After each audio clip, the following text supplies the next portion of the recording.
आवाज जनता की। बिहार सरकार का बड़ा फैसला, शहीद सैनिकों के परिवारों को खेती और आवास के लिए मिलेगी सरकारी जमीन। जी हां, नमस्कार, मैं हूं आशा राय और आप देख रहे हैं न्यूज पीआर।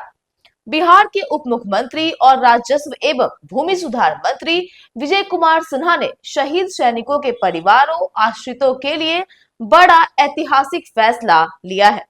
देश की रक्षा में अपना सर्वोच्च बलिदान देने वाले जवानों के आश्रित परिवारों को खेती और रहने के लिए सरकारी जमीन आसानी से मिलेगी। इस योजना के तहत जमीन उसी जिले और प्रखंड में दी जाएगी जहां परिवार रहता है और 5 साल तक उस पर कोई लगान भी नहीं लगेगा।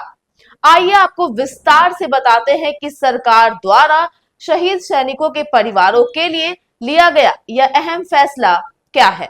दरअसल देश की रक्षा करते हुए सर्वोच्च बलिदान देने वाले शहीद सैनिकों के परिवारों के लिए बिहार सरकार ने एक अहम और भावनात्मक निर्णय लिया है। राज्य सरकार ने शहीदों के आश्रितों को खेती और आवास के लिए सरकारी जमीन देने की स्पष्ट और सुव्यवस्थित नीति को मंजूरी दे दी है।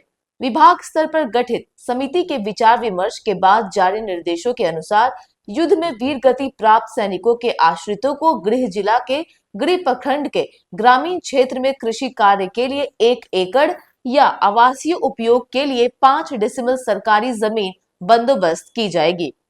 इस फैसले से उन परिवारों को बड़ी राहत मिलेगी जिन्होंने देश के लिए अपना सब कुछ न्यौछावर कर दिया। अब शहीद सैनिकों के परिजनों को जमीन के लिए सरकारी दफ्तरों के चक्कर नहीं लगाने पड़ेंगे। सरकार ने यह सुनिश्चित किया है कि जमीन उसी जिले और प्रखंड में उपलब्ध कराई जाएगी जहां शहीद का परिवार वर्तमान में निवास करता है, ताकि वे अपने समाज और गांव में सम्मान के साथ जीवन यापन कर सके। इस संबंध में राजस्व एवं भूमि सुधार विभाग ने सभी जिलों को स्पष्ट निर्देश जारी कर दिए हैं। विभाग के सचिव जय सिंह ने बताया कि जमीन केवल सरकारी और विवाद मुक्त भूमि से ही आवंटित की जाएगी, जिससे भविष्य में किसी भी तरह के कानूनी विवाद की संभावना न रहे। यह योजना केवल थल सेना तक सीमित नहीं है। इसके अंतर्गत BSF, CRPF, Bihar military police, territorial army, home guard, NCC, Assam rifles, border scouts और अन्य सुरक्षा बलों के शहीद जवानों के परिवारों को भी शामिल किया गया है। लाभ पाने के लिए संबंधित विभाग की अनुशंसा और कम से कम 6 महीने की संतोषजनक सेवा का प्रमाण अनिवार्य होगा। सरकार ने यह भी तय किया है कि जमीन आवंटन के बाद पहले 5 वर्षों तक शहीद के परिवार को किसी प्रकार का वार्षिक लगान नहीं देना होगा, जिससे परिवार को आर्थिक रूप से स्थिर होने का अवसर मिल सके।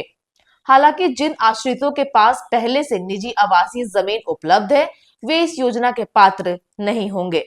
साथ ही लाभ के लिए आश्रित का बिहार का स्थायी निवासी होना जरूरी है।